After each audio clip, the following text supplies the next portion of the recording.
সম্মানীয় সভাপতি মণ্ডলী এবং আমার প্রিয় সাথীরা, অর্থ দপ্তরের হিসেব হচ্ছে এক কিস্তি মহার্ঘ ভাতা পশ্চিমবাংলার পেনশনার, শিক্ষক, শিক্ষাকর্মী এবং রাজ্য সরকারি কর্মচারীদের দিতে অর্থ দপ্তরের খরচ হয় ৩১,৩২০ কোটি টাকা বছরে।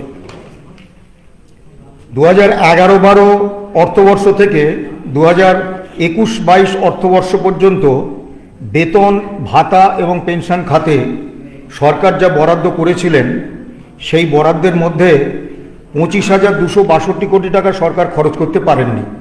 সেই টাকাটা রয়েছে এবং কেন্দ্রীয় অর্থ কমিশন রাজ্য কর্মী বাবদ যে টাকা পাঠিয়েছিলেন তার মধ্যে 9,000 কোটি টাকা রাজ্য সরকার খরচ করেননি।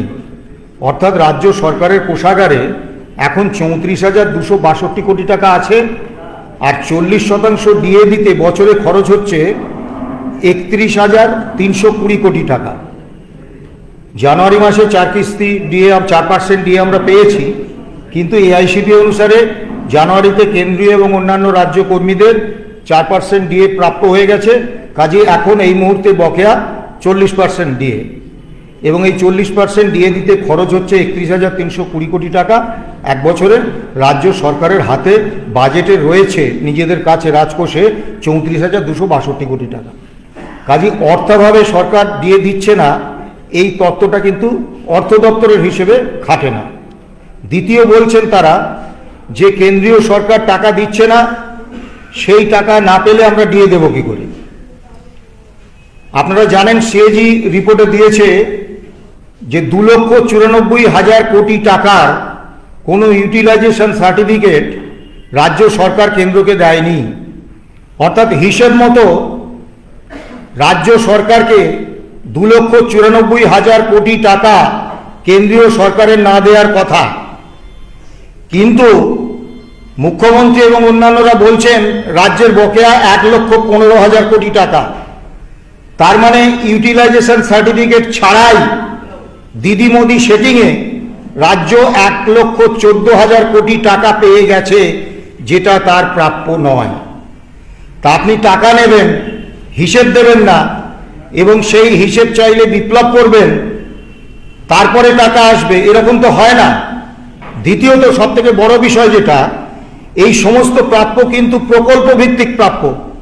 কাজী প্রকল্পের টাকা কখনো দিয়ে দেওয়ার কাজে ব্যবহার করা যায় না। এই মিথ্যাচার চলছে। আপনারা জানেন 2016 সালে আমাদের সংগঠনের সাধারণ সম্পাদক মলয় মুখোপাধ্যায় সংগঠনের পক্ষে স্যাটে যে মামলা করেছিলেন, confederation of state government employees and others versus state of West Bengal and others, সেই মামলাটা আমাদের করতে হয়েছিল। আমরা মনে করি ট্রেড ইউনিয়ন সংগঠন হিসেবে যে আদালতের মাধ্যমে নয়, কর্মচারী আন্দোলনের মাধ্যমে দাবি আদায়টাই ট্রেড ইউনিয়ন সংগঠনের ক্ষেত্রে সবথেকে গুরুত্বপূর্ণ এবং গৌরবজনক। কিন্তু আমরা মামলা করতে বাধ্য হয়েছিলাম, কারণ সেই সময়ে এই ফ্যাসিস্ট সরকার যে ভয়ঙ্কর আক্রমণ নামিয়ে এনেছিলেন, কর্মচারীদের মধ্যে একটা আতঙ্কের পরিবেশ তৈরি হয়েছিল।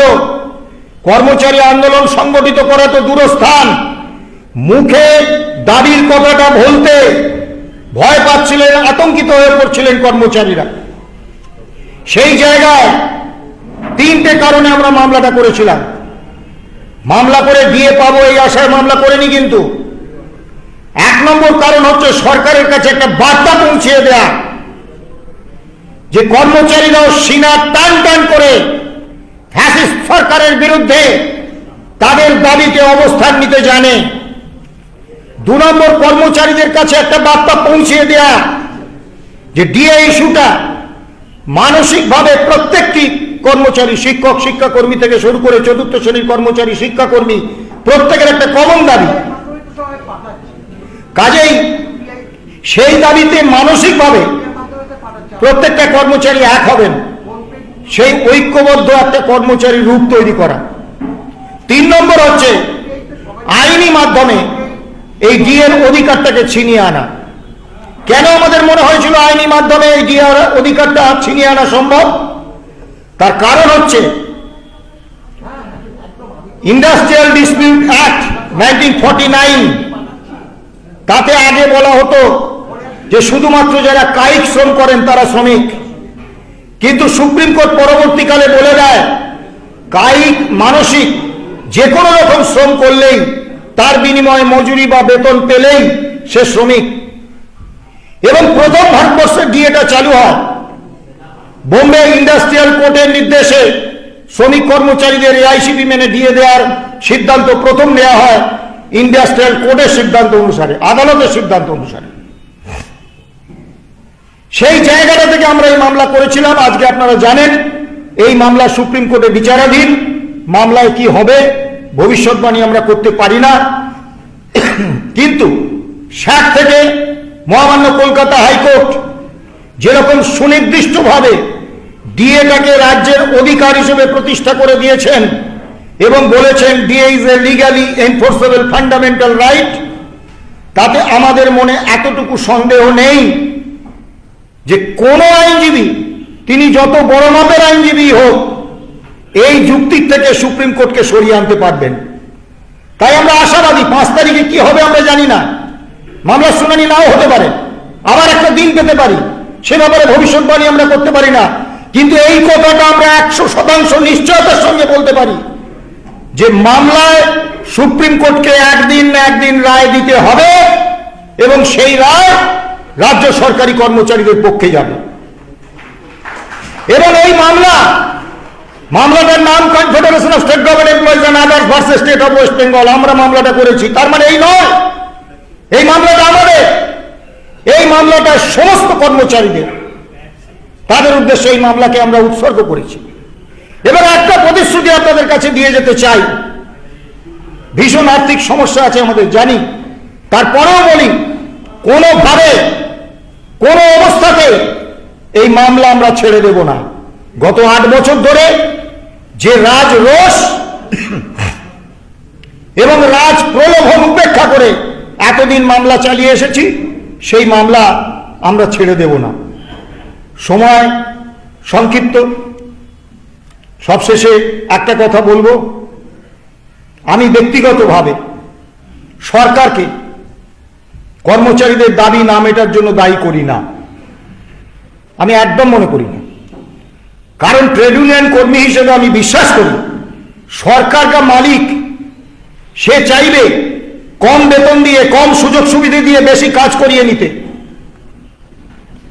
কর্মচারী শ্রমিক তাদের ন্যাশনাল বিহেভিয়ার বা যুক্তিসঙ্গত আচরণ হচ্ছে ঐক্যবদ্ধ আন্দোলনের মাধ্যমে সরকারকে মালিককে বাধ্য করা দাবি মিটিয়ে দিতে।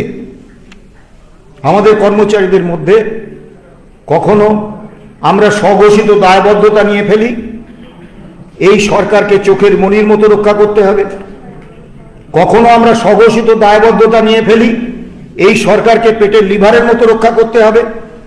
এবং একটা বড় সংখ্যায় কর্মী তারা কর্মচারী আন্দোলন থেকে সরে যান, যার ফলে ঐক্যবদ্ধভাবে, ঐক্যবদ্ধ কর্মী পক্ষ হিসেবে আমরা কর্মচারীদের দাবির সপক্ষে লড়াইটা করতে পারি না। যতদিন এই লড়াই আমরা করতে না পারবো ততদিন কোনো সরকার দাবি মেটাবে না। কাজে আমাদের আত্মসমালোচনা করতে হবে। মাননীয়া 14 তলায় বসে গান গাইছেন, বেহালা বাজাচ্ছেন, বলছেন আমি তো আমার শপথ রেখেছি অক্ষরে অক্ষরে, যারা প্রতিবাদী তাদের জীবন দিয়েছি নরক করে। আমাদেরও কিন্তু ঐক্যবদ্ধ আন্দোলনের মাধ্যমে যারা শাসক তাদের জীবনটা নরক করে দিতে হবে।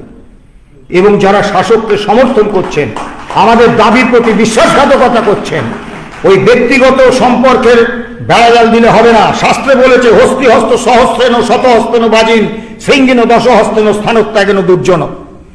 যারা হচ্ছে সরকারের হয়ে, শাসক দলের হয়ে আমাদের দাবির প্রতি বিশ্বাসঘাতকতা করছে, সরকারের পক্ষে দাঁড়াচ্ছে, কোন ব্যক্তিগত সম্পর্ক, কোন সৌজন্য নয়, তাদের কর্মী সমাজ থেকে পৃথক করুন, আলাদা করুন, তবে দাবির সপক্ষে আওয়াজ উঠবে, দাবি মিটবে।